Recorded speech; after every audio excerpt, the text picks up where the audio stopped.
Chocolate is one of the most popular flavors in the world. It was first used by people in Central America over 3,000 years ago, and they usually made it as a drink that had a very bitter taste. Cocoa beans were also used in religious ceremonies. Mayan and Aztec priests offered the beans as a gift to the gods. The Aztecs even ordered people to pay their taxes in cocoa beans. Chocolate first became popular as a food with a sweet flavor after 1828, when a way of making cocoa butter from the cocoa beans was invented by a Dutch chemist called Johannes van Houten.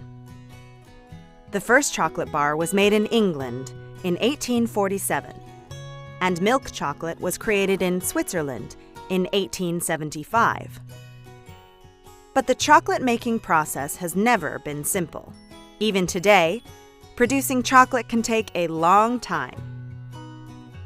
Chocolate comes from the pods of the cacao tree. Originally from the tropical regions of Central and South America, cacao trees are now grown in countries near the equator around the world.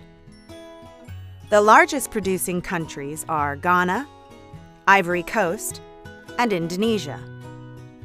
The pods are harvested and opened with a large knife, and the beans are taken out and left to ferment for about 6 days. After this, they are dried and roasted. Then the center of the bean, or nib, is separated from the outer shell. This process is called winnowing. The nibs are high in fat, or cocoa butter. They are ground and made into a thick paste called cocoa liquor. This is pressed, and the cocoa butter is removed.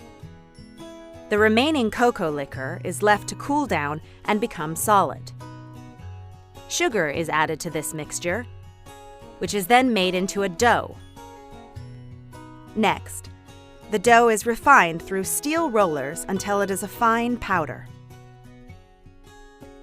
The cocoa powder is then heated until it becomes a smooth liquid. The chocolate is stirred, then cooled, and heated again. In fact, it goes through this process a number of times in order to stop the chocolate from developing white patches and becoming too crumbly. In order to make milk chocolate, milk powder is added to the dough before it is refined. Sometimes, cocoa butter is added back to the dough as well. This helps to give the chocolate a rich texture and flavor. White chocolate has a lot of cocoa butter. Finally, when the liquid chocolate is in good condition, it is ready to become the delicious treat that is so loved all over the world.